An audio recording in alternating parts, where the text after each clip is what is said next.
You started in interior design. Yes. What made you pivot? How was that linked into your journey with motherhood? Starting your own business, what made you do it? It's really interesting because earlier today I was listening to the beginning of your conversation with Frankie. I haven't finished it yet, from Okay. doing it for the kids. And she was talking about shoehorning what she loves doing, her creativity, into her business. And I was like, I did that. I used to do that all the time in my interiors role. I was like, let's get some hand drawing in. We need hand drawing in this. And we used to have a Yeah. lot of it. And then we had less and less as more was computer based. So I started building my illustration business on the side. It wasn't a business at first. It was quite an organic, one of those classic sort of stories of started a little bit of something and then enjoyed it and kept doing it. I actually started out with calligraphy, and then I did some illustration with that, and then sort of now it's the other way around. I do illustration and a little bit of calligraphy. And I started sharing it online as a little bit of accountability, and it was one of those things where I was just trying to keep myself practicing because I really enjoyed it, and I could see that it was good for me, and I wanted to keep going. And then people kept asking me to do things, classic friends and family, and then sort of stemmed from there. And so I'd been doing that on the side of my job for about 6 years when I had another baby, and was due to go back. And it got to a point where I thought, hang on, I'm not really enjoying this interiors job anymore. And I think I either need to leave this job or I need to give my illustration business a go. And I decided that I would go back. I had to go back for a year after having my daughter, my second child.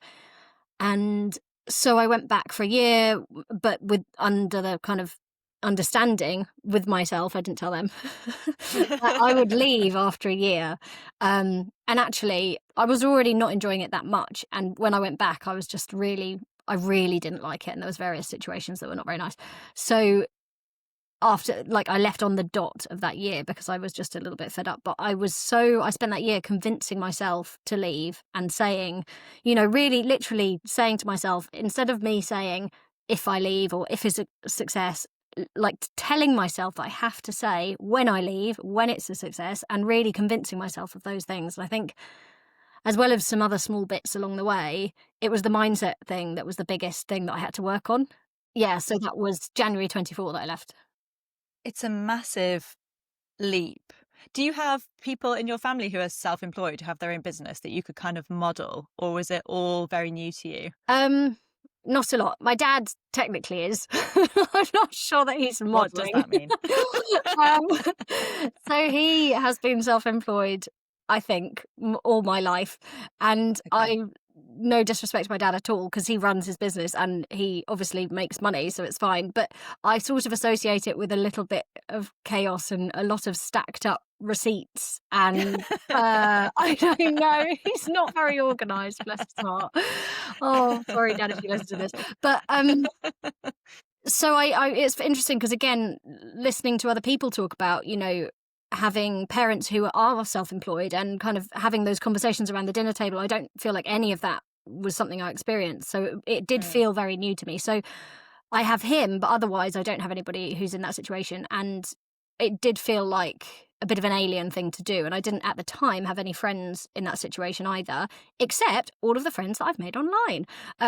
So honestly, it's so helpful. Like, social media is one of those things that I know a lot of people don't like, but it has completely transformed everything for me because I meet people and I learn things and I understand things, and it's just been a huge part of this, I think, without really realizing that until I literally just said it then.